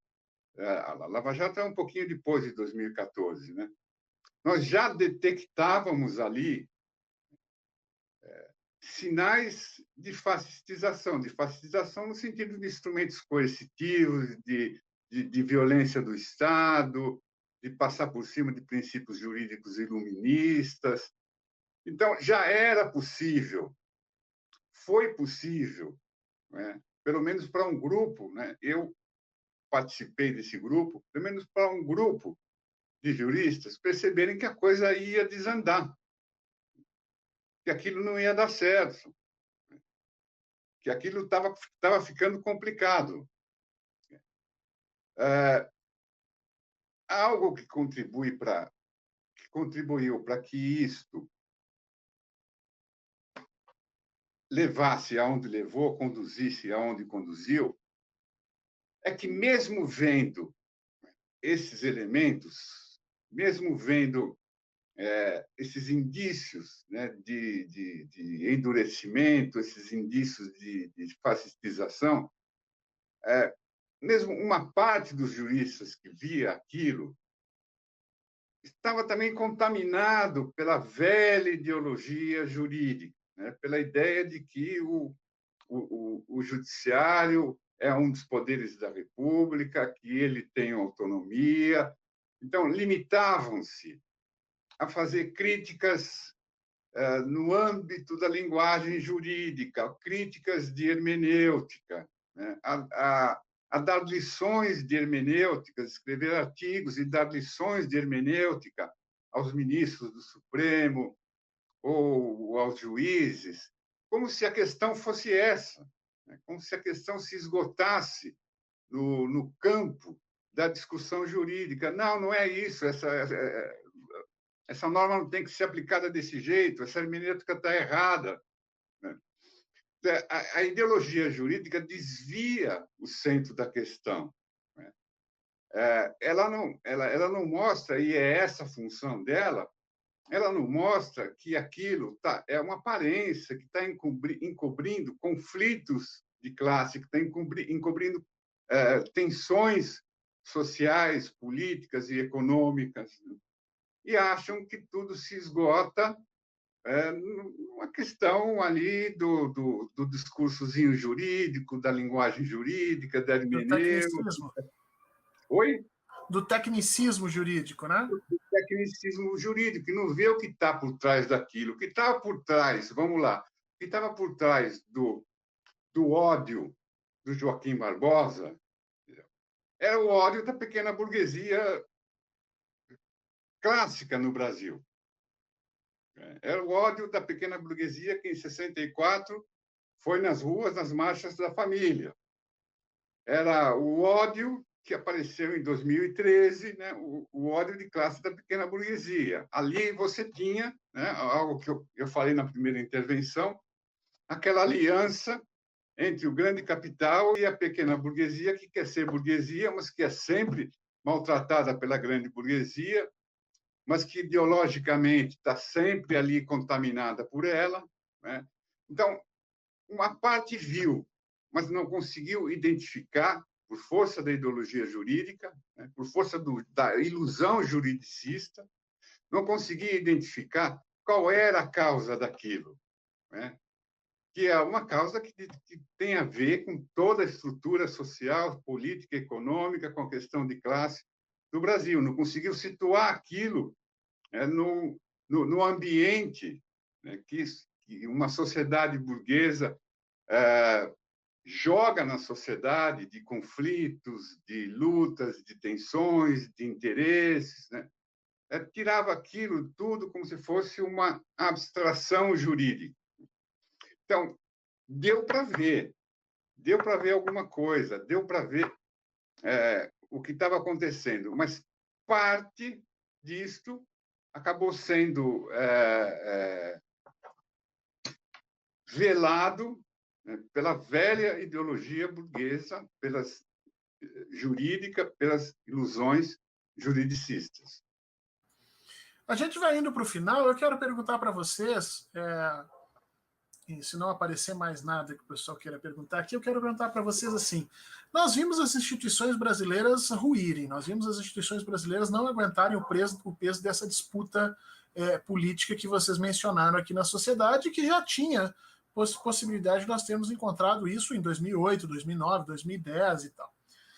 Num futuro, como é que a gente constrói sistemas de segurança institucionais para reforçar essa condição, para que as nossas instituições, especialmente aí, a mídia e especialmente o judiciário, para que elas não venham novamente a penderem ou a ruírem da forma como nós vimos ruir. Quer dizer, se vocês pudessem, onde vocês colocariam reforços nesse processo institucional para que nós não viéssemos a ter essa debacle, essa destruição tão completa que nós vimos nesses últimos meses? Eu começo com o Nassif e depois eu quero ouvir o Márcio.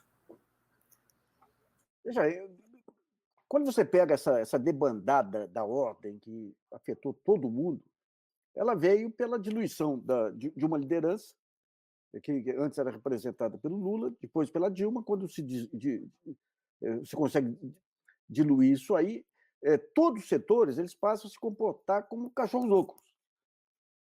Eu lembro, essa questão da parte jurídica, eu lembro, eu fui assistir um debate, acho que foi na Associação dos Advogados, que estava o Nelson Jobim, a Carmen Lúcia, como presidente. Ela estava como presidente do Supremo na época, lá, aprontando de tudo lá, sabe? E estava um advogado, aquele advogado grisalho, que tem tupetão aí, que é progressista aí, de uma... O Cacai? Não. É um da Conectas aí. Oscar Vilhena, eu acho, Oscar Vilhena. E foi interessante que ela falou aquelas batatinhas dela, lá saiu, daí Oscar Vilhena começa a fazer uma exposição histórica muito interessante, muito interessante. Falei, pô, vai chegar aqui finalmente algo arejado. Quando chega nas conclusões, ele atropela todas as premissas lá. Eu não lembro agora, eu escrevi sobre isso no GGN. Ele atropela todos os temas e entra aí por uma visão golpista mesmo, sabe?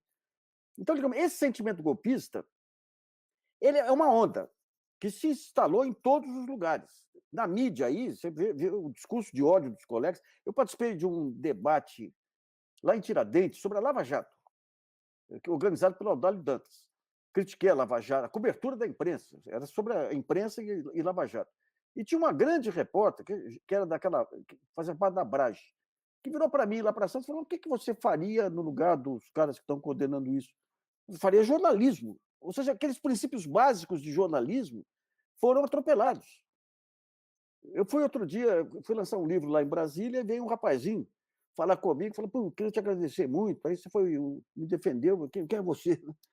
Era um sujeito que trabalhava numa das secretarias do Palácio do Planalto, e ele entrou no Twitter, na Wikipedia, e fez umas alterações na biografia da Miriam Leitão e do Sardenberg, mas intervenções interessantes. Falou, em tal época erraram a projeção lá, erraram que não haveria inflação, não haveria mudança de câmbio, dando os links todos.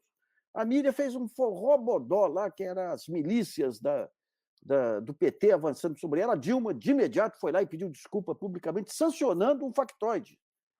O rapaz falou: olha, me ferrei, perdi emprego, perdi tudo. E eu defendi na época lá. Vamos pegar o encontro do Gilmar com o Lula, na casa do Nelson Jobim, que um mês depois, uma diretora de redação do Globo, lá casada até com o Raul Jungmann lá, convence o Gilmar que podia ser um baita tema lá para criar mais um factoide. Daí o Gilmar disse que o Lula foi lá para pressioná-lo em favor do pessoal do Mensalão. Daí entra o Aires Brito e fala, bem que eu percebi, agora que eu entendi. Por que entendi? Porque ele encontrou o Celso Antônio Bandeira de Mello, que é o padrinho dele, o sujeito que indicou ele para o Lula. E o Celso Antônio virou para o Carlinhos, como ele chama. Carlinhos, não, o Lula virou para o Aires Brito e falou, como é que vai o Celso Antônio? Daí o Aires Brito falou, agora que eu entendi, ele falou aquilo para me pressionar. Ou seja, todas essas loucuras eram potencializadas dentro dessa campanha de desgaste, mas de uma irracionalidade. E o discurso de ódio, que é inaugurado lá atrás pelo Jabor, abre-se um mercado para discurso de ódio na mídia, que até o Nelson Mota, o Ternurinha, lá, o cronista Ternura, passa a praticar exercício de ódio. Então, digamos, essa irracionalidade não dá para você julgar. Quer dizer, dá para julgar as pessoas que caíram nessa, que são caráteres fracos. Mas não dá para culpá-las assim, porque pegou todo mundo. O Lewandowski foi massacrado no aeroporto aqui de São Paulo porque ele aceitou um embargo de infringência proposta lá pelo pessoal do Mensalão, que não tinha nenhuma consequência final. O Celso de Mello, quando foi julgar esse embargo, a imprensa inteira caindo. O Marco Aurélio de Mello, que é meio loucão, mas tinha posições... Ele assina um artigo no Globo pressionando o Celso de Mello para não dar o mínimo, um embargo de infringência. Ou seja, então digamos, essa questão do sentimento de linchamento, que é o pior sentimento do mundo, que foi o sentimento que pegou a campanha do Collor lá atrás também, esse mesmo ódio difuso, que eu fui contra a campanha do impeachment lá atrás, apesar de ter sido o jornalista mais perseguido pelo Collor. Porque isso traz à tona o que de pior existe no país. Né? E foi pegando todo mundo, todos os setores. Todos se compraziam naquele banquete bárbaro lá de destruir os inimigos, E daí entram os oportunistas, né? Porque daí você cria o vácuo, as instituições criam aquele vácuo, todo mundo se candidata a ser o novo Messias. O Barroso achou que agora é a era do judiciário, o Barroso seria o grande guru do judiciário.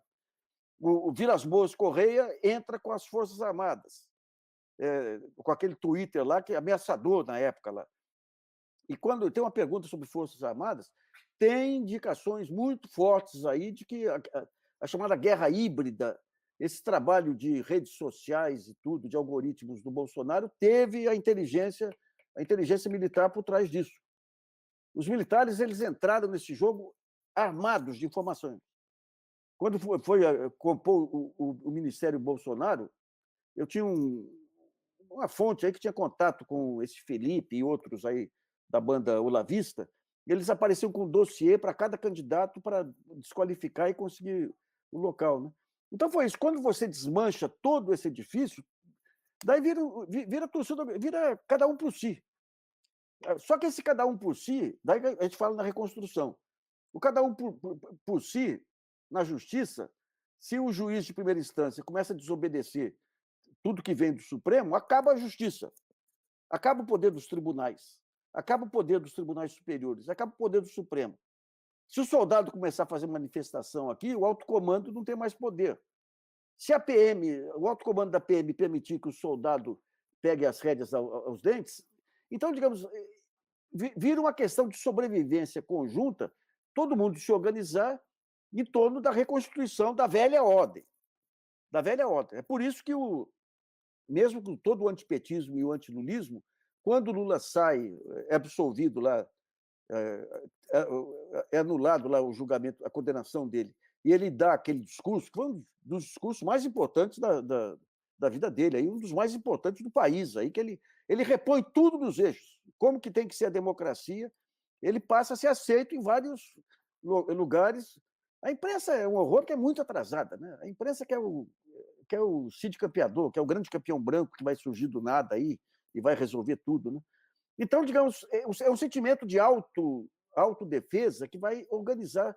Mas você tem que ter um maestro. É daí que o papel do Lula passa a ser central. Porque nós tivemos aqui algo que ocorreu nos anos 40. Nos anos 40 teve uma guerra mundial que deu um chacoalhão na humanidade.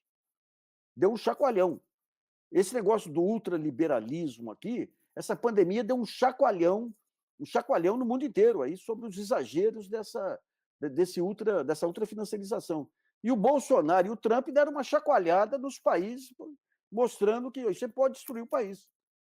Então, o pessoal que ainda apoia Bolsonaro é porque tem um negócio do século, um negócio mais criminoso do século, que é a privatização da Eletrobras aí, e o desmanche da Petrobras. Mas é interesse imediato. Interesse imediato não constitui projeto de futuro. É por isso que isso aí vai se esvair aí até 2022, a gente espera que se... E daí o Lula entra com um papel de reconstruir tudo isso, mas com uma força que o Lula não tinha. Assim como o Biden assume como uma força que o Obama não tinha, porque as ideias não tinham chegado ainda a esse momento. Então, quando o Obama assume e o Lula assume, esse negócio do neoliberalismo, aí, das políticas monetárias sob controle do mercado, aquilo estava no apogeu. Foi o que matou a social-democracia na Europa. Foi um movimento ideológico tão forte que amarrou, mesmo presidentes progressistas, amarrou essa dependência do mercado, senão vai estabilizar e tudo. A questão da mídia é outro ponto. Se bem que a mídia, o problema agora é outro, né? Esse modelo de jornal, eles estão com medo na mão agora das redes sociais. Vai ter que se discutir a regulamentação do Google, do Facebook, do WhatsApp, né? É um baita trabalho de reconstrução que o Lula ele não vai conseguir pegar todas, ele vai ter que compor, que é a grande qualidade dele, compor politicamente, ceder um pouco aqui, avançar um pouco ali, né? Mas o importante é que essa tragédia nacional clareou um monte de diagnósticos. Outro dia eu estava vendo uma análise, não sei se foi do Krugman, falando, poxa, no primeiro ano de governo, o Obama era muito mais popular do que os programas do Obama. E o Biden não. O Biden, os programas embora o Obama tivesse desenvolvido o Obamacare e tudo. Se você pegar aqui, o Fernando e Márcio, quando começa o desmonte daquelas políticas sociais fantásticas da era Lula e Dilma, ninguém saiu à rua, nos seus estudantes, para defendê-las, porque não se sentiam participantes. Não se sentiam participantes. Então, digamos, essa renovação vai ter que ser feita com uma ampla participação de todos os setores, e confiando no tino político aí do Lula para fazer esse grande acordo. Vai ser um acordo de Moncloa, e aquele negócio que acaba confirmando o que a gente já sabia quando o Bolsonaro é eleito, né? A reconstrução do país, só um cara com a dimensão política do Lula para conseguir. Falei demais. Não, ótimo te ouvir. Márcio, nesse mesmo tom, o que nós precisamos fazer ali adiante para reforçar essas instituições? Tem muita gente falando hoje na diminuição dos poderes do Ministério Público, numa repactuação entre os poderes, efetivamente colocando o judiciário numa condição de maior controle social, aumentando o accountability desse judiciário, né? Talvez reforçando um pouco aquela ideia original do Conselho Nacional de Justiça de ter membros externos, né? Membros da sociedade, não só do judiciário. Que tipo de ideia tu imagina, que tipo de trabalho tem que ser feito para que a gente recomponha essa relação institucional que foi tão avariada desde 2016? Olha, Fernando, em relação ao judiciário, eu não tenho muita fé nessa solução. Eu disse na minha intervenção anterior, e vou repetir aqui, vou repetir agora. O judiciário tem uma origem de classe. E isto é um fator determinante. Não adianta elaborar regras, não adianta elaborar controles, imaginar que legislando ou colocando controles vai mudar a natureza do judiciário, né? Mas esses superpoderes que o Ministério Público ganhou com a Constituição de 1988 era uma ótima ideia. era perfeito. Nós vínhamos de um período de ditadura, né? Pareceu uma boa ideia que o Ministério Público assumisse uma dimensão maior, que pudesse controlar o poder político, que pudesse controlar abusos, né? Pudesse exercer um papel de fiscalização mais efetivo.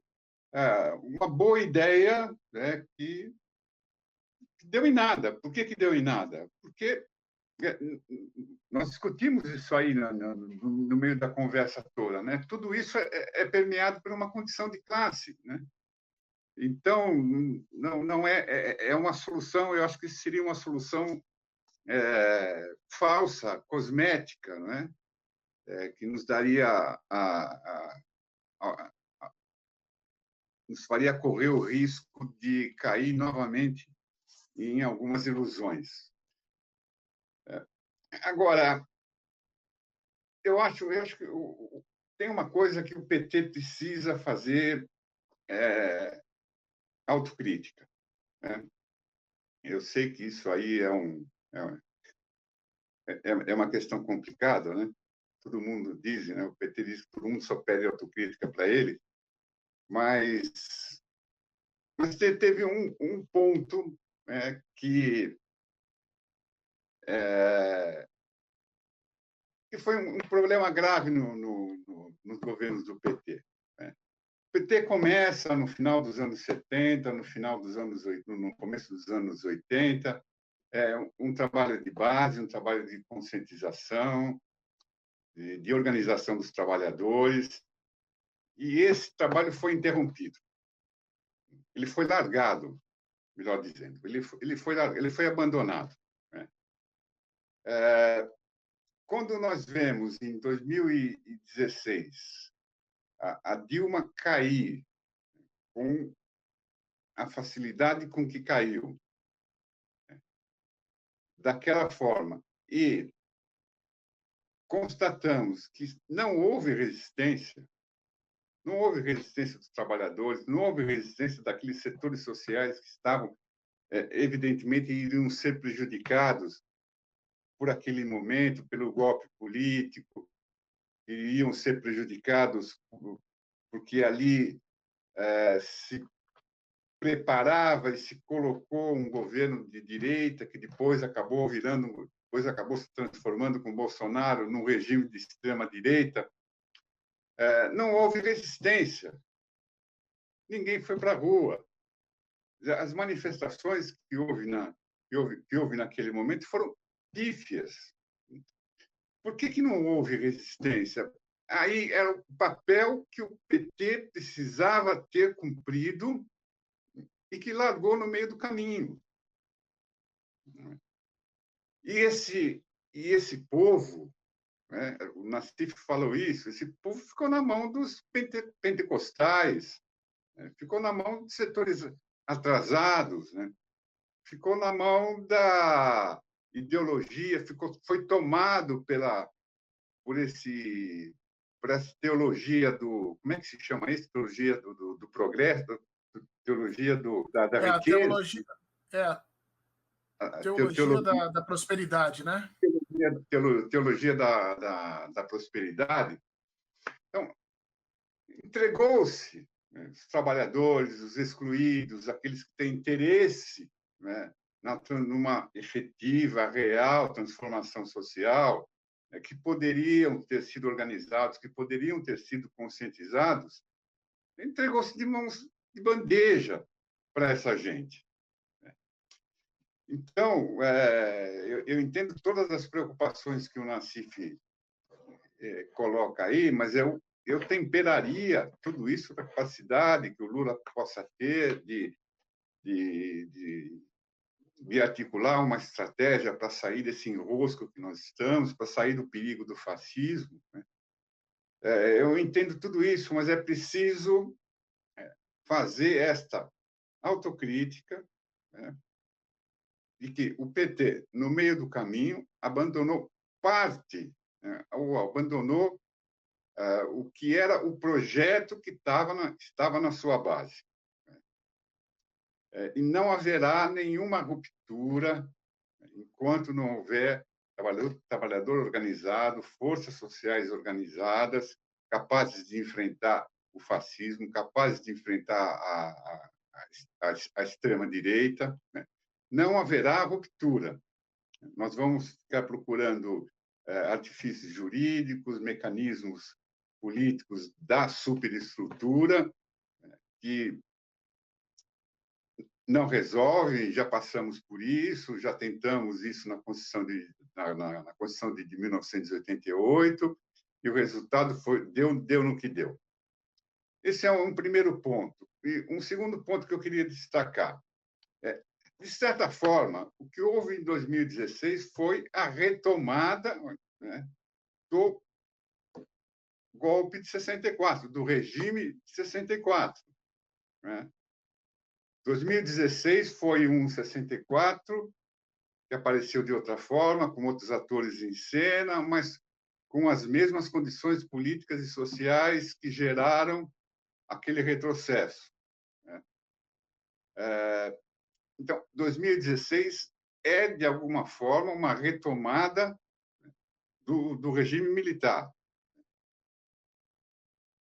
Por que a grande pergunta, a pergunta que nós temos que fazer hoje é: por que Argentina, Uruguai, o Chile, hoje, particularmente o Chile, né? A Argentina em grande medida, o Uruguai também, por que nenhum desses países está na situação que nós estamos hoje? Porque fizeram um acerto de contas com o passado. Não há, na Argentina, no Uruguai, no Chile, não há uma sombra de militares à espreita de um momento de voltar a exercer o poder político de alguma forma, né, como exerceram durante o período da ditadura militar. Nós não acertamos conta com os perpetradores de crimes contra a humanidade, nós não acertamos contas com todos os horrores e atrocidades, né, que foram cometidos naquele período. Nós não acertamos contas jurídicas, nós não acertamos contas políticas com a ditadura militar. E ela ficou ali na sombra, esperando o momento, esperando a oportunidade para voltar à cena. E voltaram. Então, esses foram os dois grandes erros. Jamais, depois da redemocratização, jamais se viu a esquerda, o PT, ou a esquerda e o PT em grande parte, né, trabalhando no campo político que é próprio da esquerda, que é junto dos trabalhadores, junto dos excluídos, junto daqueles que são expoliados pelo sistema que está aí há 500 anos. Né? Isso no plano social, no plano político e no plano jurídico. Nós não acertamos contas com a ditadura. Então, eu acho que é por aí, né? Ver o que nós podemos ainda, constatada essas causas que ainda nos levam a uma situação que ainda nos atormenta, de que forma nós podemos enfrentar e superar essas questões que não foram superadas. Obrigado, Márcio. Obrigado, Nassif. A gente vai caminhando aqui para o nosso final. Eu queria deixar um agradecimento muito grande para os dois. Eu acho que ficou muito claro hoje que nós não temos como resolver esses nossos problemas com questões cosméticas, não é uma lei, ou não é uma mudança, ou a colocação de um ferrolho, ou a diminuição de poder de determinados grupos ou não, mas que nós precisamos organizar movimentos de monta na nossa sociedade que nos levem a repensar os nossos processos de justiça de transição e os acordos que nós temos com o nosso passado, e agora nós temos que fazer isso com 64 e também com 2016, né? Nós precisamos efetivamente aumentar a nossa participação, a participação dos partidos de esquerda dentro do extrato social, como disseram tanto o Nassif quanto o Márcio Sotelo, e acho que é importante aqui que a gente consiga perceber que, mais uma vez, as explicações que nós temos para as questões brasileiras passam necessariamente pela imensa diferenciação social que nós ainda encontramos. E acho que, portanto, e aí é uma opinião minha, a gente tem que prosseguir no nosso processo de luta para que essas diferenciações sejam minoradas, porque é a partir disso que nós conseguimos construir uma sociedade que consiga ser mais responsiva no plano político e que consiga ser mais inclusiva no plano social, que é efetivamente, eu acho, os dois processos de segurança que nós temos. Eu queria agradecer ao Nassif, agradecer ao Márcio, se eles quiserem dar uma palavrinha final por conta disso, e lembrar para vocês que semana que vem nós vamos ter aqui o Fausto Augusto do Diese e o Sérgio Gabrielli da Petrobras, ex-presidente da Petrobras, para falar em continuidade com isso que trouxe o Nassif e o Márcio aqui, essa relação de interesse e como ela se condensa dentro do território brasileiro a partir de determinados pontos, e a Petrobras é indiscutivelmente um desses pontos. Então eu queria te ouvir, Nassif, tua fala aí final, já te agradecendo pelo cuidado. Quem não sabe, o Nassif estava com um programa marcado no meio, desmarcou, conseguiu arrumar horário, e agradeço demais por isso, meu caro, demais mesmo, e depois passamos para o Márcio. Não, é só entender que o Brasil ele teve a receita da social-democracia entre 2008 e 2010. Nossa, o que vinha de pensadores, juristas, cientistas políticos da Espanha, da França, para conhecer aqui, aquilo foi um sopro, um alento para a social-democracia europeia. Em que consistia esse modelo brasileiro? As conferências nacionais e os conselhos. Quer dizer, a reconstrução das economias, da social-democracia, vai se dar com a descentralização. Isso passa por enfatizar, fortalecer novamente as conferências nacionais, os conselhos, o modelo que foi implementado pelo Lula e por aqui. Como é que chamava, gente? O curitibano lá, que era ótimo. Para mim, o melhor quadro do PT, que cuidava da parte social lá dentro do Palácio, que é acoplar os programas dos grandes ministérios aos ministérios sociais, já que a força está com os grandes ministérios. Vai ter um fortalecimento dos municípios. Eu acho que o PT, aquele rapaz, o Márcio, ele tinha um trabalho, que era da Fundação Perseu Abramo. O Márcio Postman. O Márcio teve um período que ele tinha um conjunto de ideias aí, cursos, para recriar um modo PT de governar, muito interessante. Ele é muito tímido, não sei por onde que ele anda, não, mas ele tinha um conjunto de ideias. Ele é presidente do Instituto Lula agora, Nassif. Olha só. Ele tinha ideias muito interessantes de uso de redes sociais. Tem que começar da base. Tem que se recriar o modo PT de governar prefeituras, os esquemas participativos. As próximas etapas das civilizatórias aí vão ser fortalecimento dos municípios, dos estados que foram centrais aqui, dos sistemas de participação. Vamos ter que batalhar para ter participação acionária dos trabalhadores no capital das empresas. E, principalmente, fortalecer as maiores experiências mundiais que tem de organização social, que é o MST, MTST, e esses exemplos aí fantásticos de organização social inclusiva, né? Então, tem muita luta pela frente, mas tem muita bandeira relevante aí para despertar o nosso entusiasmo. Obrigado, Nassif. Márcio? Minha bateria está acabando aqui, 2%, vou ser bem rapidinho, senão eu vou desaparecer. Olha, Fernando, agradeço bastante a oportunidade, o debate foi muito bom. Espero que tenha sido uma contribuição aí ao momento que nós estamos vivendo. E um abraço para você, Fernando, um abraço para você, Nassif, e para todo mundo que nos prestigiou aqui. Outro, Márcio. Obrigado, Márcio. Então, nos vemos na terça-feira que vem. Eu desejo a todos uma boa noite e que a gente continue com o espírito alto, porque, como vocês viram com os nossos painelistas de hoje, a briga vai ser longa, o trabalho é grande, mas a gente está conseguindo ver uma luz no final do túnel. Um abraço, boa noite a todos. Boa noite, Tom.